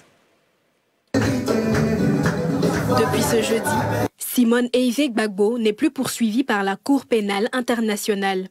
La Chambre a décidé que le mandat d'arrêt qui pesait contre l'ex-première dame cesse d'être effectif. Une nouvelle bien accueillie par les populations. Si c'est jusqu'à présent, c'est maintenant qu'ils ont jugé utile d'enlever la peine, je pense que c'est normal. Et je pense que c'est parce qu'ils ont quand même jugé qu'elle est innocente. Donc pour moi, ça me fait joie au cœur. Je suis très content, très ému. Ça va dépendre d'elle d'orienter maintenant ses horizons où elle veut. Mais il faudrait que tout soit dans la paix, dans la sincérité, pour que la Côte d'Ivoire soit une seule Côte d'Ivoire unie, c'est tout. Cette levée de mandat vient boucler définitivement les poursuites dont Simone Gbagbo faisait l'objet au lendemain de la crise post-électorale de 2010. La CPI a jugé utile, à la demande du procureur, de lever le mandat qui ne se justifiait plus. Et je trouve que c'est une bonne nouvelle et ce n'est que justice. Poursuivi en Côte d'Ivoire pour des crimes en lien avec la crise post-électorale de 2010-2011, Simone Eive Gbagbo a été amnistiée en 2018 par le président de la République. Avec cette levée de mandat par la CPI, elle est désormais libre de tout mouvement et pourra désormais voyager librement à travers le monde. Même aujourd'hui, Mme Simone Gbagbo peut prendre l'avion pour voyager. En Côte d'Ivoire, elle ne faisait l'objet d'aucune poursuite et d'aucune condamnation. Donc son avenir politique était intact. C'est juste qu'elle ne pouvait pas voyager à l'extérieur de la Côte d'Ivoire parce qu'il y avait un mandat. Simone Gbagbo était poursuivie par la Cour pénale internationale pour meurtre, viol et persécution commis au cours de la crise post-électorale 2010-2011. Donc Simone Gbagbo n'est plus poursuivie par la Cour pénale internationale pour aborder cette deuxième partie. Je vais commencer avec vous, Blaise Lasme, non seulement pour vous permettre de donner rapidement votre point de vue sur la retraite politique des trois grands, et pour nous dire si la rupture politique, je pèse bien mes mots, la rupture politique entre Simone Eive Gbagbo et Laurent Gbagbo est consommée. Bien. Ce n'est pas démocratique de demander à des leaders de se retirer. Ça, ce n'est pas démocratique. Je crois qu'il faut permettre aux populations de porter leur choix sur la personne qui, pour elle, est capable de conduire le projet qui leur a été présenté. Donc permettre à des jeunes de 18 ans d'être candidats. Mais ça, c'est des réformes qu'il faut soutenir. C'est des réformes qu'il faut soutenir. Une loi... Développez rapidement votre idée. Merci Sylvain Guesson de le laisser terminer. Oui, mais dis à un individu, parce que tu es âgé, il faut quitter là alors qu'il est en pleine possession de tous ses moyens mentaux, physiques. Les moyens mentaux. Mentaux, pardon, merci de me corriger, intellectuels. Je crois que ce n'est pas démocratique. Il faut permettre aux populations de pouvoir choisir celui qui est apte à le conduire pendant les 5 ans qui est le délai prescrit par la Constitution. Donc ça, c'est la première préoccupation. La deuxième préoccupation, c'est pour Simone Gbagbo. Il n'y a pas de divorce politique entre Simone Gbagbo et Laurent Gbagbo. D'accord, dites-nous. Non, il n'y a aucun divorce politique. Et je n'ai pas de commentaires particuliers à faire là-dessus. Simone Gbagbo a été arrêtée pour la première fois à 17 ans, lors d'une marche qu'elle a menée au lycée classique d'Abidjan. C'est une femme politique aguerrie. Elle a un parcours qui force l'admiration et elle continue d'être active dans le microscope politique, évoquer même un divorce. Active aux côtés de Laurent Gbagbo? Mais Laurent et Simone sont dans le même parti. Laurent et Simone sont dans le même parti. Le parti est présidé par Laurent Gbagbo. Simone est membre du parti. Jusqu'à Quand vous parlez du parti, vous parlez de quel parti? Je parle du Front populaire ivoirien. Voilà. Ah, ok. Voilà. Parce qu'il y a 2 Fronts populaires ivoiriens. Non, il n'y a pas Merci, s'il vous plaît. On va le laisser terminer. Merci, on va le laisser terminer. Alors, donc, il n'y a aucun divorce politique à l'horizon. C'est vrai qu'il y a des gens qui nourrissent des fantasmes profonds sur ces questions-là. Mais je crois qu'ils doivent se raviser. La Côte d'Ivoire a besoin de plus que ça. La Côte d'Ivoire a besoin de plus que ça.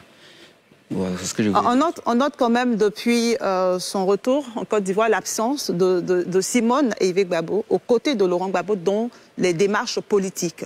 Et c'est peut-être ce qui amène l'opinion à penser à cette rupture politique. Je vais laisser Dr Kwasi Raphaël réagir à la question de la présidence du FPI. Je vous ai vu tout à l'heure Alors, quelle est la question précise? Vous pourriez certainement... Lorsque Blaise Lasme était en train de parler du FPI en disant que le président Laurent Gbagbo était donc le président du FPI, j'ai senti des réactions à votre niveau. La question, c'est aujourd'hui... Non, je voudrais que nous ne fassions pas ce débat ici. La question est tranchée par la justice. Donc, nous n'allons pas nous replonger là-dedans. Le président légal du Front populaire ivoirien, c'est le Premier ministre Pascal Affi-N'Guessan. Et je crois que dans l'objet de nos discussions, il n'y avait pas ce thème-là. Donc, je ne vais pas m'attarder là-dessus. Ce que je voudrais dire, c'est que la perspective de l'arrêt des poursuites contre Mme Gbagbo jette quelque part le discrédit sur les pays africains et notamment sur la Côte d'Ivoire. Voilà. Le recours à la justice internationale est poreux, ce recours-là. Et c'est un recours qui est regrettable. Hein, c'est honteux et ça dénote d'une irresponsabilité, d'une immaturité politique.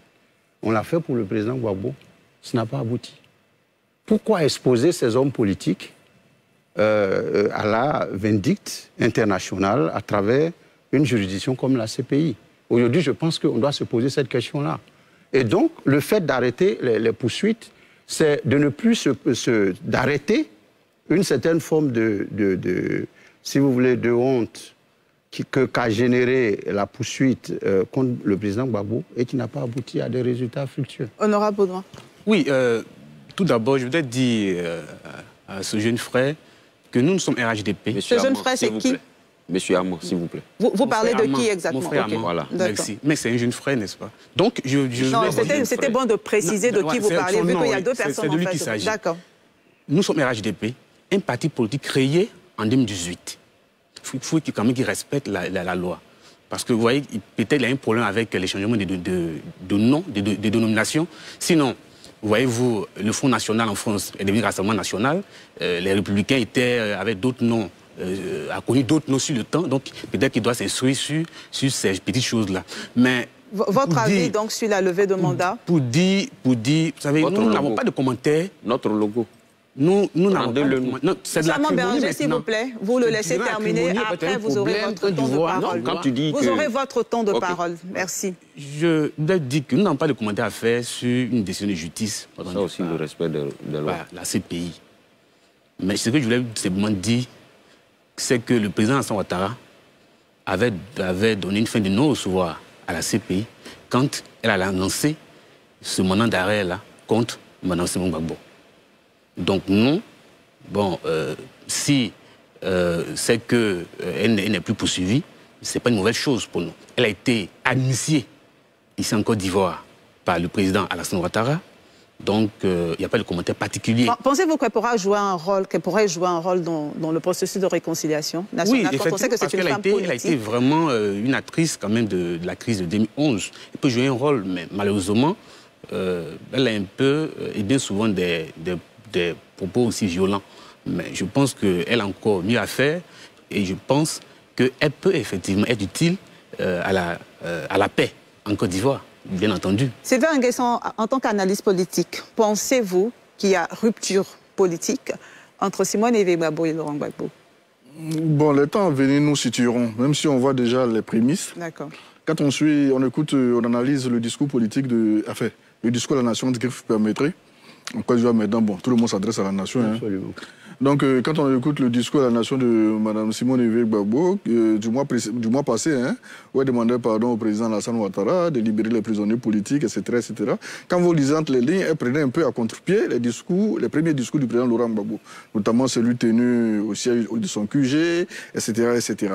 Et je pense que cela a animé la cadence du président Laurent Gbagbo, qui lui aussi est parti maintenant vers, etc., etc. Quand le président Laurent Gbagbo prend sa distance avec le monde évangélique, tous ses discours, pratiquement chaque 2 minutes, c'est Dieu, Dieu, Dieu. Et même quand la CPI lève la poursuite qui était engagée contre elle, dans la vidéo qu'elle fait, comment on appelle, live qu'elle organise, ce sont des chœurs qui chantent Jésus, Dieu. Donc je pense qu'il y a eu cette démarcation, mais bon, qui est en train de se faire à l'interne. Bon, le FPI est un front, hein, donc en principe, ça ne devrait pas surprendre. Si tel est que tout se réclame du FPI, peut-être des démocrates chrétiens, Laurent Gbagbo pourrait diriger sa tendance, etc., etc. Maintenant, Si le projet de divorce du président Laurent Gbagbo aboutissait et que Mme Simone Gbagbo retrouvait son identité d'Yvette et donc plus soumise, en parenthèse, au devoir matrimonial, à la pesanteur du mari, etc., etc., je pense qu'elle sera un peu plus libérée au niveau de ses propres ambitions politiques, au regard de sa carrière politique. Blaise Lassme nous le décrivait tantôt, prisonnier à 17 ans pour avoir organisé des marches de contestation. De 17 à 72 ans aujourd'hui, ça fait quand même beaucoup. Ça fait beaucoup pour son CV politique. Pensez-vous donc qu'elle pourra embraser cette carrière Je le pense. Ça dépendra maintenant des dynamiques internes au FPI. Est-ce que le FPI, la grande famille du FPI, vous permettrez, c'est pas forcément pour contester. Si la grande famille du FPI, des gens qui sont connus depuis les années 84, les années 80, les années 70, acceptent de taire leurs petites questions d'ego, s'ils acceptent de se retrouver en fonction de leur dynamique, de susciter une grande famille FPI aujourd'hui, si Laurent Gbagbo était dans l'incapacité d'être candidat demain en 2025, je pense que Mme Simone Gbagbo fait partie quand même de la shortlist qui pourrait participer aux primaires à l'interne au FPI. Maintenant, est-ce que le FPI va se retrouver? Est-ce que Laurent Gbagbo va pas partir avec EDS? Est-ce que Simone Gbagbo va pas se retrouver entre le FPI de M. Afin-N'Guessan et l'EDS de M. Wenye? Ils sont heureusement sur ce plateau, ils vont nous répondre. EDS de M. Wenye, si elle se retrouve dans ce milieu-là, quel parti qui va la porter en tant que candidat à 2025? Donc il y a assez de dynamique qui pourrait aboutir d'ici la fin de l'année ou bien 2022, qui nous permettrait de mieux comprendre ça. Mais on comprend aujourd'hui qu'elle prend un peu plus d'autonomie au fur et à mesure. Et IVD, par exemple, qui a été célébré cette année. Je prends rapidement la réaction de Francis Benelli. Je voudrais noter que je suis au regret donc, que nous soyons là à nous stagner sur des débats qui intéressent fondamentalement l'UFPI, les divergences, les amalgames. Vous avez vu les autres jours avant de venir, vous auriez pu rester à la maison. Des amalgames qui sont en interne au FPI.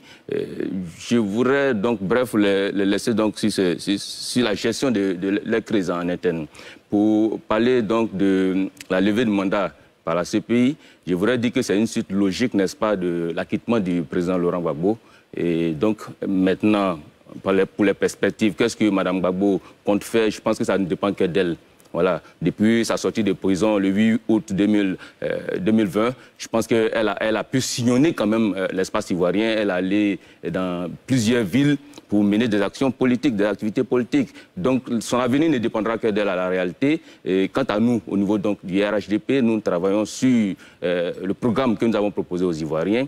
Et c'est sur cela que nous restons concentrés. Oui. Allez-y. Oui, merci madame. Je pense que l'autre clou où je devais arriver, c'était de dire qu'il fallait que nos gouvernants rendent nos juridictions fiables. Voilà, de telle sorte que de telles mésaventures ne surviennent plus par rapport à l'acquittement aux choses, à la remise des poursuites de Mme Gbagbo. Mais je voudrais dire que Mme Gbagbo a incarné des valeurs, a joué des rôles politiques dans l'histoire de la Côte d'Ivoire récente. Et elle est pleine de vitalité. Donc il n'y a pas de raison qu'elle prenne une retraite politique. Mais il s'agira pour elle de faire un choix payant. Parce que ne l'oublions pas, en politique, ce sont les valeurs qui comptent. Voilà, elle va faire donc le choix. Et c'est à elle de choisir. Nous espérons que ces choix vont être des choix de gauche. Voilà, là où on l'a connue. Et là où elle a prospéré en politique. Comme on est en train de parler de... je vais terminer rapidement sur ce point. Comme on est en train de parler donc de Simone et Yves Gbagbo, on va un peu rester sur la question du FPI. On parle donc du malaise ou du silence entre Laurent Gbagbo et Simone Gbagbo. On se rappelle également que depuis que Laurent Gbagbo est en Côte d'Ivoire, il n'a pas encore rencontré Afin-N'Guessan. Il y a un malaise au sein du FPI. Comment on peut... en fait, qu'est-ce que vous comptez faire, Blaise Lassme? Ok. Je sais que vous attendez cette question avec beaucoup Non, je ne partage pas cet avis. Dites-nous. Voilà, Laurent Gbagbo a son agenda qu'il est en train de dérouler sereinement. Dans lequel Afin-N'Guessan n'est pas en priorité, c'est ça? Je n'ai pas dit ça. D'accord. Et je n'oserais jamais dire ça. Ok. Voilà, Laurent Gbagbo, en son temps, va recevoir le Premier ministre Afin-N'Guessan. Ils vont se parler, ce qui a réglé, c'est à régler. Qu'est-ce qu'il y a à régler? Ce qui est à régler, mais bien entendu, il y a des contentieux à vider. il y a des postures à raccommoder, il y a des positions à rabibocher, mais ça va se faire sereinement. Laurent Gbagbo n'agit pas sous la pression populaire ou médiatique. Laurent Gbagbo agit sur un agenda. Je crois que quand il sera disposé, quand le temps le permettra, il rencontrera Afin N'Guessan. Il rencontrera tous ceux avec qui vous pensez qu'il a des difficultés. Vous savez, la politique, elle est mystérieuse. Hein. Ce n'est pas tout ce que vous croyez qui est vrai. Les gens se parlent. Pour vous, il n'y a aucune difficulté au FPI en ce moment? Je n'ai pas dit qu'il n'y a aucune difficulté. Mais j'ai dit qu'il n'y a aucune difficulté qui ne soit insurmontable. Ok. C'est ce que j'ai dit. Avant Béranger. Bon, avant d'aborder la question, je voudrais dire à mon frère Yapo, l'honorable, qu'il ne faudrait pas qu'on ait des propos indigestes l'un envers l'autre. Ce n'est pas bien. On peut ne pas se comprendre. Sur quel point êtes-vous en train de réagir? Sur l'acquittement de... D'accord, de Mme Simone Yves Gbagbo. L'abandon des charges. Vous avez voulu me piéger. La levée de mandat de la CPI. Voilà. Non, je n'ai aucune intention de vous piéger. La levée de mandat d'arrêt, je pense que c'est la conséquence logique de tout ce que le président Laurent Gbagbo lui-même a quitté, le ministre Charles Blé Goudé a quitté. Je pense que la suite logique, qu'on abandonne les charges qui pèsent contre elle, parce que ça va aboutir au même résultat. Et comme ils n'ont pas envie de se fatiguer, bon, ils abandonnent en même temps. Mais ce que je veux dire, son avenir politique à elle, c'est à elle d'impacter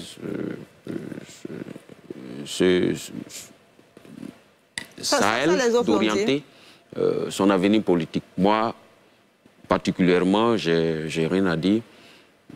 Elle a un passé, un vécu politique. C'est une dame à respecter. Je m'arrête là, tout en disant que son avenir politique lui appartient. Avant de passer la parole à l'honorable Baudouin, vu que le FPI, en fait, le président Laurent Gbagbo et le président Rikonon Bédié se sont rencontrés et sont en train de se rapprocher encore plus, quel est le commentaire ou l'analyse que vous faites des crises internes au FPI? En quel nom, d'après vous, lorsque le président Laurent Gbagbo échange avec le président Rikonon Bédié, au nom de quel parti politique le fait-il? Voyez-vous, madame, là où l'attention des hommes appelle le dialogue, le PDCI et son président s'associent. N'allez pas penser que même une dissension, même au sein du RDA ou du RHDP, puisse nous faire plaisir. Non. Et donc, ce qui est de notre ressort, ce que nous pourrions faire pour aider les frères, nous le ferons. Et ce n'est pas le président Bédié, c'est les propos du président Bédié l'étaye. Honorable Baudouin, oui. Juste après lui, je vous donne la parole. Voilà des personnes qui ont des problèmes qu'elles n'arrivent même pas à régler. Elles parlent de chaque jour de réconciliation, avec elles ont des problèmes qu'elles n'arrivent même pas à régler. Chez moi, à l'épée, puisque je suis également dans l'épée, le FPI dont on parle a 3 branches. Il y a Simone Gbagbo qui a son fédéral, il y a Assou Adou, donc le collègue Gbagbo, qui a son fédéral, Afin N'Guessan qui a son fédéral. Et il arrive même souvent que ces personnes-là se font donc se donnent des coups de poing, brisent des chaises. Je voudrais dire que laissez-le terminer. Il va. Donc, vous voyez qu'ils ont des problèmes qui n'arrivent pas à régler. Vous savez, aujourd'hui, on parle de la rencontre entre M. Gbagbo et le président Ouattara, mais écoutez, ici, dans ce même parti-là, vous verrez que une rencontre entre M. Afin N'Guessan et le président Ouattara était donc sous des traits tristes. Donc ils ont des problèmes, ils ont des contradictions. Et vous savez que nous sommes à HDP, mais ce qui nous intéresse, c'est la Côte d'Ivoire. Qu'ils arrivent d'abord à régler leurs problèmes avant de penser à la Côte d'Ivoire. Parce que c'est les Ivoiriens eux-mêmes, c'est les deux camps. Ils bagarrent, ils font pas à tout moment. Mais soyons sérieux à un moment donné. Bon, je crois que... Non, je pense que vous avez laissé le débat quand même aller dans des proportions inacceptables. Voilà, on n'est pas venu ici pour faire le procès du Front populaire ivoirien, encore moins des dissensions qui sont en interne. dans tous les partis politiques en Côte d'Ivoire, que ce soit au RDR, au PDCI, partout, et tout, il y a des dissensions. Voilà, il y a des courants, il y a des moments où on ne s'entend pas. Nous avons été victimes d'une grave crise qui a perturbé la cohérence intérieure de notre parti. Si vous voyez bien, alors qu'il y avait RHDP, on s'est dissolu pour se mettre dans des partis différents. Quand on dit FPI, c'est le FPI. Donc c'est la famille. Nous sommes tous toujours un noyau. À l'intérieur de ce noyau, il y a des fractures. Nous le confessons. Mais outre que nous ne sommes pas venus ici pour discuter de cela, donc c'est pour cela que... Ça fait partie quand même de la vie politique en Côte d'Ivoire et c'est important de l'aborder. Il y a le fait aussi que nous-mêmes, nous prenons sur nous de régler nos problèmes. Et pour cela, on n'a pas besoin de la sagesse d'une tierce personne. Ces personnes, elles-mêmes, connaissent dans leur sein des dissensions récentes. Où est Kakabe aujourd'hui? Où il est? Du PDCI. Voilà. Et donc, on ne peut pas me dire que le président Bédié, il fait Vous savez où est Kakabe? Vous avez la réponse à cette question? Oui, non, moi je n'en sais rien. Mais tout le monde sait où est-ce qu'il s'est retrouvé à la veille des élections. Lorsqu'il a refusé de s'aligner sur les décisions prises par la direction de son parti. Donc je veux dire qu'on arrête de faire le procès. Nous sommes engagés dans un processus national de réconciliation qui a commencé par les actes de pardon.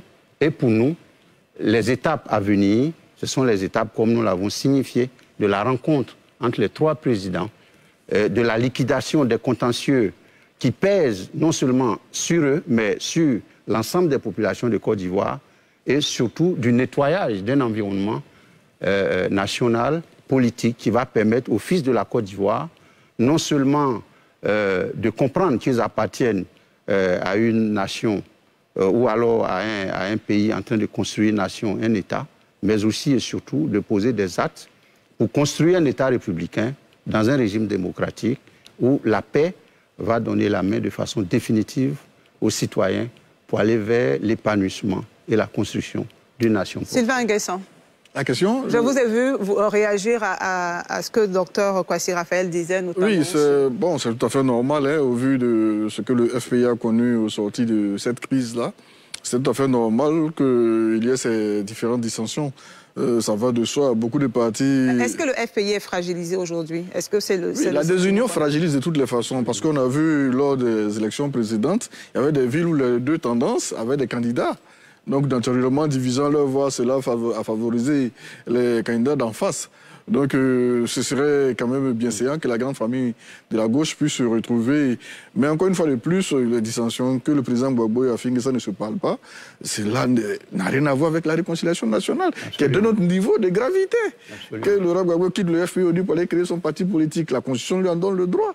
Que Mme Simone Gbagbo ait créé son parti politique, la Constitution lui en donne le droit. Cela n'a rien à voir avec la réconciliation. Est-ce que cela ne peut pas fragiliser le processus de réconciliation? Cela peut-il avoir un impact sur ce processus? En quoi? Mais Madame Deba... Laissez-le terminer, je vous donne la parole. Ça n'a aucune incidence sur la réconciliation nationale. Mamadou Koulibaly a décidé de ne plus se présenter, de laisser la présence des leaders. Les leaders continuent. Si Simone Gbagbo crée notre parti, la vie continue.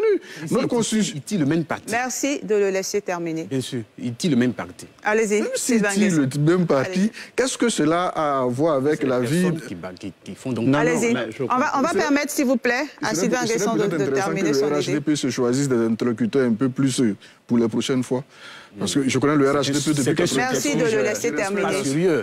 Honorable, nous allons vers la fin de cette émission. Merci de le laisser terminer, développer son idée. Il va laisser développer son idée. Depuis 1994, le RD a forgé des jeunes assez crédibles que nous connaissons dans l'arène politique ivoirienne. Sylvain Nguessan, on va vous laisser développer l'idée que vous étiez en train de développer. Des personnes un peu plus matures. Ce n'est qu'un On va vous laisser donc développer cette idée. La Constitution ne limite pas en Côte d'Ivoire le nombre de partis politiques. Voilà. Non, Mme Gbagbo peut créer son parti. M. Affi peut créer son parti, M. Gbagbo peut créer son parti. Cela va fragiliser certainement la grande famille de la gauche, mais cela n'entrave en rien à la vie nationale. S'il y a des élections qui sont crédibles et que demain c'est tel parti qui a remporté, tel autre parti qui a remporté, les élections sont crédibles, elles sont inclusives, il n'y a pas eu d'acte de violence, la vie continue. On reconnaît l'autorité de l'État, l'autorité de celui qui a été élu, il forme son gouvernement et la vie continue. Oui. Francis Benelux, il avait demandé la parole. C'est M. Benelux qui avait demandé la parole. Sinon, oui, M. Francis Kofi Benelux. Je ne suis pas d'avis avec ce que... Je rappelle que nous allons vers la fin de l'émission, il ne nous reste plus assez de temps. Je ne suis pas d'avis avec ce que Dr Nguessan vient de dire. Dr Nguessan, je le connais depuis le PDCI. Moi-même, je suis un produit du PDCI. Et il disait tout à l'heure que le RDA a fabriqué des cadres de valeur, ce qui n'est pas faux d'ailleurs, mais c'est une injure quand même que nous fait là de dire ce qu'il vient de dire. Après, quand on dit que Afin N'Guessan peut créer son parti, Mme Gbagbo peut créer son parti, Gbagbo lui-même peut créer son parti, ou Assoadou peut créer en interne son parti, mais quand on va au débat, qui est-ce qu'on appelle à la table de discussion? D'abord, ça c'est la première question. C'est celui qui est représenté l'Assemblée nationale. Quand vous voyez que le président Bédia, à un moment donné, dans ses échanges avec l'opposition, notamment celle du FPI, il avait des difficultés à savoir avec qui il échange. Quel est son interlocuteur au niveau du FPI? Quand il reçoit Afin N'Guessan, ça devient un problème pour Assoadou. Quand il reçoit Assoadou, ça devient un problème pour Afin N'Guessan. Voilà le débat que nous prenons. Alors, le dit ainsi, ce n'est pas dit que la réconciliation dont il parle, ne peut pas se mettre en place. Mais nous-mêmes, on ne parle même pas de réconciliation. Parce que comme je vous ai dit d'emblée, les Ivoiriens sont réconciliés. Nous n'avons aucun problème entre nous. Il parle de dialogue, on pourrait peut-être parler de dialogue politique. On pourrait parler de dialogue politique, mais le dialogue politique a cours depuis très longtemps, depuis belle lurette. Voilà, le président Alassane Ouattara n'a jamais été en rupture de dialogue avec le président Bédié, n'a jamais été également avec le président Gbagbo. On ne reviendra pas au fondement qui engage les gens en politique. Voilà. Mais ce que je veux dire, c'est qu'en politique, il y a non seulement les valeurs que vous défendez, mais aussi la vision et la personnalité qui incarne cette vision et ces valeurs. Quelle que soit la multiplication des partis politiques, tant qu'on a la personnalité qui incarne la vision et les valeurs, certainement le souhait c'est que ce soit un leader, on est avec lui. Voilà, et c'est ce que je voudrais dire. Et donc au FPI, nous défendons les valeurs de gauche. Et nous pensons qu'avec le président Afin N'Guessan, nous sommes en droite ligne, droit dans nos bottes, au niveau de ces valeurs de gauche. Amand Béranger, rapidement. Bien, madame. Il me plaît ici de noter qu'il n'est pas trop bon qu'on s'étale sur les problèmes internes. Allez-y assez rapidement. Parce que il y a plus de sujets à débattre comme la vie chère en Côte d'Ivoire, le problème d'eau, d'électricité. Je pense que c'est cela qui devrait nous guider au lieu de nous appesantir sur... Il ne nous reste plus assez de temps. Nous allons vers la fin. Au lieu de nous appesantir sur des termes creux et qui ne vont pas nous faire avancer, il serait intéressant, comme je le disais, d'aborder des questions comme la vie chère, propositions... On va donc donner la parole à Blaise Labs, qui veut réagir et autres. Voilà. Donc, Bien, merci madame. Vous avez dû remarquer qu'entre mon grand frère et moi, il n'y avait pas d'animosité particulière. C'est pour dire qu'au FPI, il n'y a pas de problème, je répète, qui ne soit insurmontable. Donc il ne faudrait pas qu'on en fasse un fonds de commerce ou bien l'institution d'une thématique particulière. Les Ivoiriens ont d'autres problèmes. Je suis d'accord avec mon frère. Il y a un endettement qui est massif. Aujourd'hui, on a 17 000 milliards. Il y a la cherté de la vie qui est étouffante pour les Ivoiriens. Il y a tellement de choses à dire. Donc il faut arrêter de se focaliser sur des problèmes virtuels. J'ai vu, il n'y a pas longtemps, une vidéo du ministre Mamadou Sanogo attaquer Bektogo de façon frontale. Mais est-ce qu'on va prendre ça pour venir faire un sujet d'un débat ici? Les Ivoiriens ont des problèmes beaucoup plus sérieux. Absolument. Merci, on vous a bien compris. Nous sommes... je ne sais pas si je l'ai dit malheureusement ou heureusement, au terme de ce débat, un temps nous était imparti et nous avons consommé ce temps. Nous sommes donc à la fin de cette émission NCI 360. Je rappelle que nous avons abordé la rencontre entre le président Alassane Ouattara et son prédécesseur Laurent Gbagbo et la levée de mandat de la CPI, un mandat qui visait Simone et Yves Gbagbo. Merci d'avoir suivi cette émission. Prenez soin de vous et à très bientôt.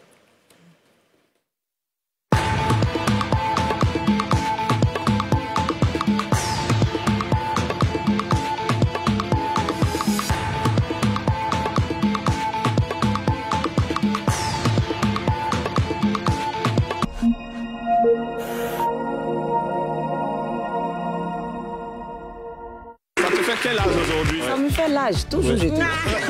C'est avec la petite en fait. Avec la petite en fait. Parce qu'il a payé l'hôtel pour ça. Il a pris à Toté. Il a pris à Toté. Donc... On dit ça en anglais maintenant, dis à ta voisine, chose it's passing. Moi, tu sais pas, je sais pas qui. Tu me dis d'applaudir à ça. Il peut pas applaudir à ça. Sans vouloir manquer de respect à votre épouse. Laquelle? Kadi Touré. Quoi? Kadi Touré Dembella. Dembella. Comment? Il a bien de Marguerite en concert. Bonsoir chérie. Oui, comment vas-tu mon cœur? Je peux te faire la bise. Oui, oh là là. Hein, tout ça là. Déjà. T'as chic là. Je vais te faire un petit sourire hein, si tu joues avec moi, si tu me connais. Elle est pas simple, hein. Elle lance courir, basse les gens. Mais je sais. La télé d'ici vacances avec Yves Dembella, Glisse et Kadi Touré à retrouver tous les soirs du lundi au vendredi à 18h30 sur NCI, la nouvelle chaîne ivoirienne.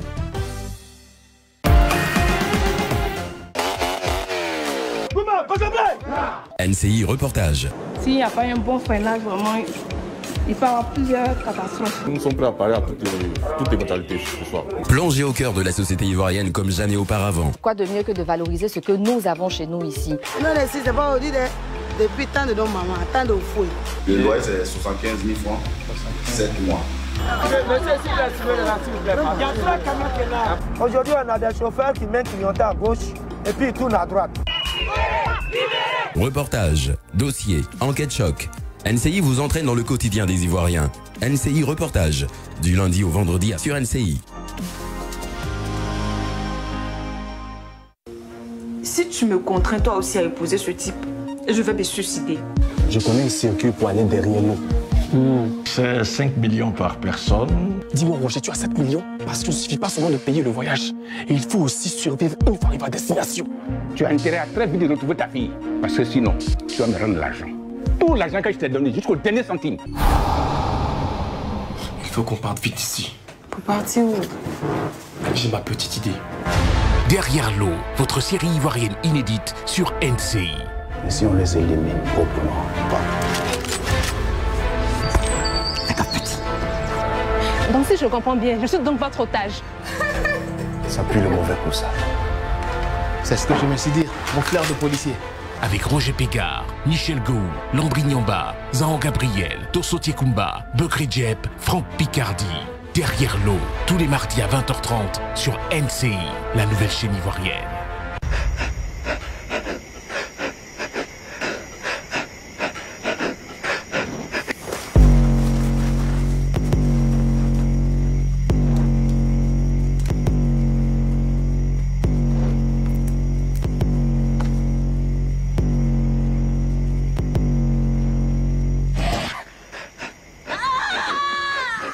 Bientôt sur NCI.